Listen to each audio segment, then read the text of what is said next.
The fluorescent lights buzzed faintly in the crowded coffee shop, a small haven of warmth amidst the gray drizzle of a Seattle morning. Rain streaked the windows, blurring the world outside into a watercolor mess. Inside, the air smelled of roasted beans and damp coats, and the hum of conversation mingled with the hiss of the espresso machine. At the front of the line stood Marissa, her thin jacket clinging to her shoulders, her sneakers soaked through from the walk. Her hands trembled slightly as she clutched a crumpled $5 bill and a handful of change, her last bit of money until the next paycheck, if it came on time.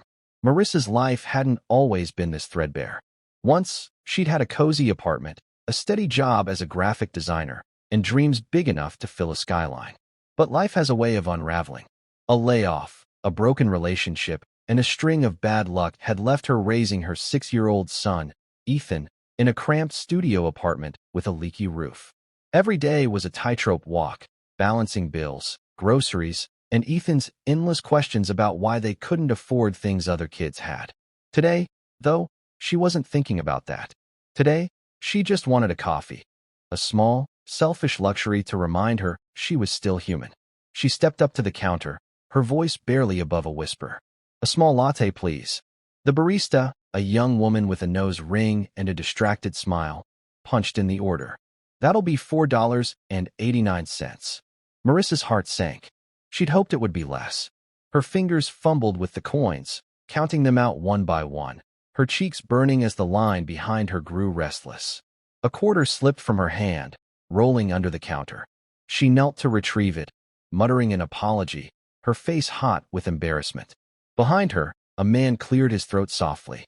Marissa didn't look up, too focused on scraping together the last few cents. She didn't notice the way the room seemed to shift slightly, the way conversations hushed as people glanced at the man in the tailored coat, his presence somehow commanding yet unassuming. He was striking, tall, with sharp cheekbones and eyes the color of storm clouds, his dark hair slightly tousled from the rain. But it wasn't his looks that drew attention. It was something else, an aura of quiet intensity, like he carried a story no one could quite read. "Excuse me," he said, his voice low and warm, like a crackling fire. Marissa froze, still crouched, clutching the quarter. She stood slowly, expecting impatience, maybe judgment. Instead, the man smiled, a small, genuine curve of his lips that made her breath catch. "Let me cover it," he said, sliding a sleek black card across the counter before she could protest. The barista swiped it without a second thought, already moving on to the next order. Marissa blinked, her mouth opening to argue, but the words stuck. I can't let you do that," she stammered, clutching her money tighter. "It's fine, really. I've got it." The man tilted his head, studying her with those unreadable eyes. "You look like you could use a break," he said simply. "Consider it a gift." His tone wasn't patronizing, but it carried a weight, like he saw more than her soaked shoes and tired eyes, like he saw her. Marissa's throat tightened. She wanted to refuse, to hold on to her pride, but something in his gaze made her nod instead, a small, reluctant gesture. "Thank you," she whispered, stepping aside as the barista called her name. She took the steaming cup, its warmth seeping into her cold hands, and moved toward a corner table, her mind racing. Who was he? Why would a stranger do that? She glanced back, but he was already ordering, his voice too low to catch. She sat, sipping the latte, its richness almost overwhelming after months of instant coffee. Ethan would be at school for another few hours, and for once, she let herself sit still, savoring the moment. The man didn't leave after getting his coffee. Instead, he approached her table, holding a cup of his own. "Mind if I join you?" he asked, gesturing to the empty chair.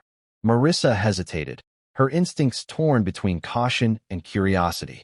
She nodded, and he sat, his movements graceful, almost deliberate.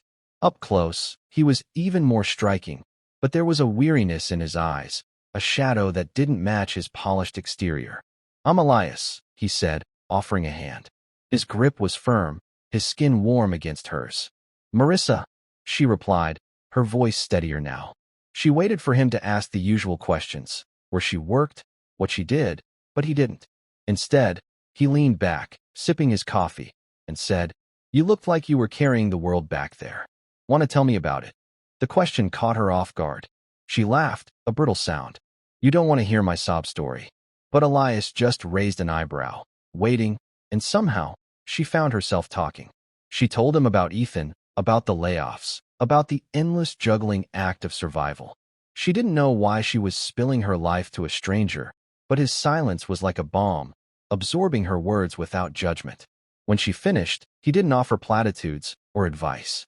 Instead, he reached into his coat and pulled out a small, leather-bound notebook. He scribbled something, tore out the page, and slid it across the table. This is the address of a community center not far from here, he said. They have a program for single parents, job training, childcare, even some financial aid. It's not a handout, it's a hand up. You should check it out. Marissa stared at the paper, her chest tight. Why are you doing this? She asked, her voice barely a whisper. Elias's smile faded, and for a moment, his eyes were distant, haunted. Because I've been where you are, he said quietly. Not the same, but close enough. Someone helped me once. I'm just paying it forward. She wanted to ask more, but he stood, glancing at his watch. I have to go, he said. But take care of yourself, Marissa. And Ethan. He paused, then added, You're stronger than you think. Before she could respond, he was gone, his coat disappearing into the rain-soaked street. Marissa sat there, the paper in her hand, her coffee growing cold. She didn't know if she'd ever see Elias again, but something had shifted inside her. It wasn't just the coffee or the address. It was the reminder that kindness could exist, unasked for, in a world that often felt so cruel. That night, she tucked Ethan into bed, promising him a better tomorrow. And for the first time in months, she believed it might be possible.